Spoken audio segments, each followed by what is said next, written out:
Hello મિત્રો, આજે આપણે અંગ્રેજી વ્યાકરણના 3 સૌથી મહત્વપૂર્ણ શબ્દો શીખવાના છીએ. એમ, ઇસ અને આ ત્રણેય શબ્દો ટુ બી ક્રિયાપદના સ્વરૂપો છે, જેનો ગુજરાતીમાં અર્થ થાય છે છું, છે અથવા છીએ.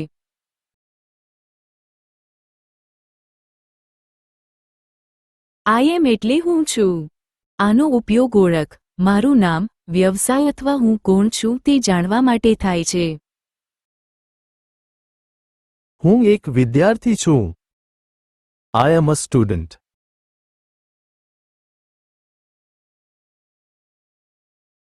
યુ આર એટલે તું, તમે. આનો ઉપયોગ ઓળખ કે નામ જણાવવા માટે થાય છે.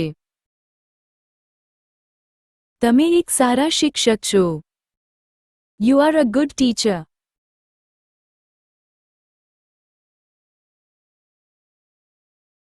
હી એટલે તે.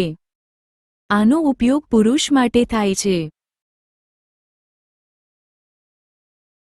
તે એક ડોક્ટર છે. He is a doctor.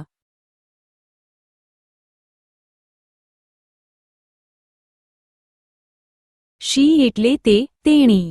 આનો ઉપયોગ સ્ત્રી માટે થાય છે. તે નર્સ છે. She is a nurse.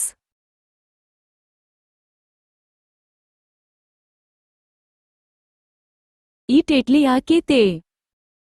આનો ઉપયોગ નિર્જીવ વસ્તુઓ, પ્રાણીઓ, પક્ષીઓ, સમય, અંતર, તારીખ દર્શાવવા માટે થાય છે. આ ટેબલ છે. It is a table. 10 વાગ્યા છે. It is a 10 o'clock.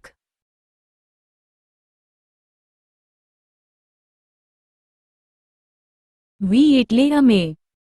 આનો ઉપયોગ અમે છીએ અથવા આપણે છીએ ના અર્થમાં વપરાય છે.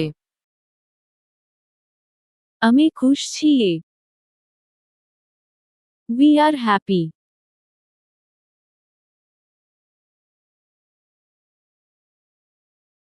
દે એટલે તેઓ.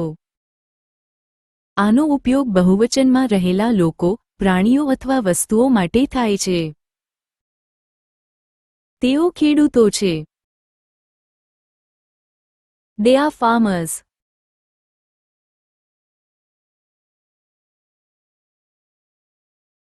ધીસ એટલે આ. આનો ઉપયોગ નજીકની એકવચનવાળી વસ્તુઓ માટે થાય છે. આ ગાય છે. This is a cow.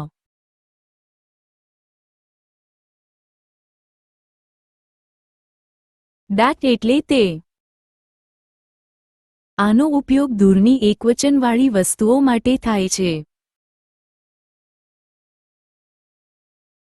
તે કૂતરો છે. That is a dog.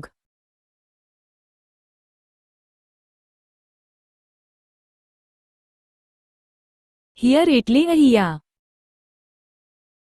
There એટલે ત્યાં. અહીંયા આવ. Come here. ત્યાં જાવો. Go there.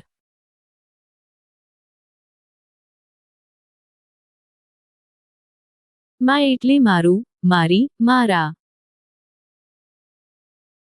યોર એટલે તમારું, તમારી, તમારા. મારું નામ અજય છે. My name is Ajay. તમારી કાર નવી છે. Your car is new.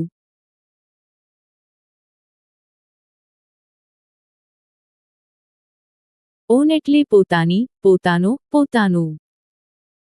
આનો ઉપયોગ કોઈ વસ્તુની માલિકી રાખવી અથવા તેના પર હક હોવો એવો થાય છે.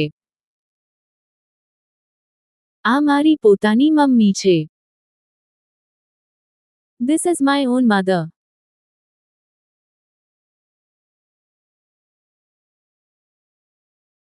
ધીસ આ બહુવચન માટે. ધોસ તે બહુવચન માટે. આ ગાયો છે. These are cows. તે પર્વતો છે. Those are the mountains.